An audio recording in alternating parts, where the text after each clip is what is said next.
গুলশান লেকও বলা হয় এই জায়গাটাকে, অর্থাৎ আবার করাইল ঝিলপাড়, অর্থাৎ এই যে মেন সড়ক এই গুলশান মহাখালী থেকে গুলশানে যাওয়ার, এখানে কিন্তু নৌকা সার্ভিস আছে এই ঝিলে।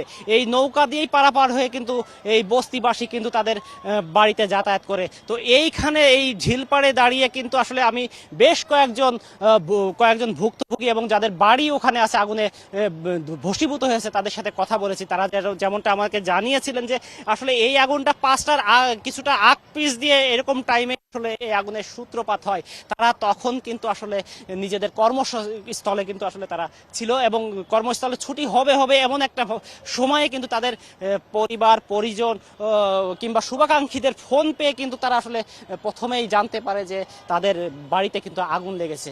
এরপর তারা দ্রুত ফোনে এবং আশপাশের মানুষ দিয়ে তাদের পরিবারের সদস্য অর্থাৎ বাচ্চা যারা হচ্ছে কেউ মানে বিভিন্ন বয়সের যে তাদের সন্তানেরা, তাদেরকে নিরাপদ জায়গায় প্রথমে তাদের সরিয়ে আনতে সক্ষম হলেও তাদের যে বাড়িতে সেই বাড়ি কিন্তু আসলে রক্ষা করতে পারেনি। তারা আসলে প্রথমে চেষ্টা করেও এই আগুন ন্যূনতমভাবে নিয়ন্ত্রণ আনতে পারেনি। তারা যেটা বলছিলেন যে তাদের আসলে সব সম্বল কিন্তু তারা নিজেরা এই দূর থেকেই কিন্তু পুড়ে যেতে দেখছে। তাদের ভবিষ্যৎ আসলে তারা পুড়ে যেতে দেখছে, তাদের সন্তানের ভবিষ্যৎ তারা পুড়ে যেতে দেখছে। আমি এখানে আনোয়ার নামে একজনের সাথে কথা বলেছি। আনোয়ার তিনি কাঁদতে কাঁদতে আমাদেরকে যেটা জানিয়েছেন যে তার সব শেষ হয়ে গেছে, তার শুধু দুই সন্তান এবং স্ত্রীকে নিয়ে সে কিন্তু বেরিয়ে আসতে পেরেছে কোনো রকম, কিন্তু তার কোনো কিছুই সে কিন্তু আর রক্ষা করতে পারেনি।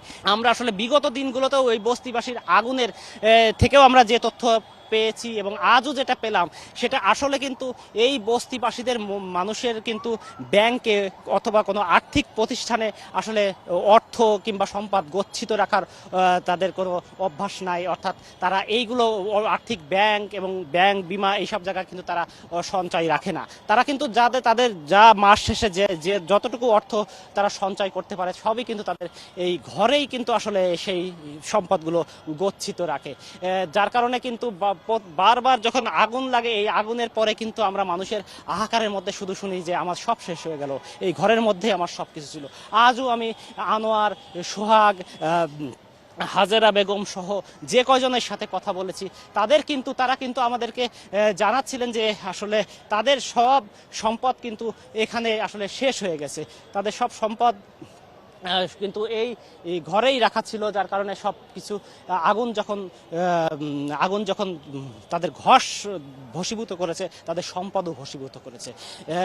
যার কারণে তাদের আর্তনাদ যে আসলে আগামী দিনগুলোতে তারা কীভাবে তাদের দিন যাবে, আগামী দিনে তাদের সন্তানদের তারা কীভাবে লালন পালন করবে।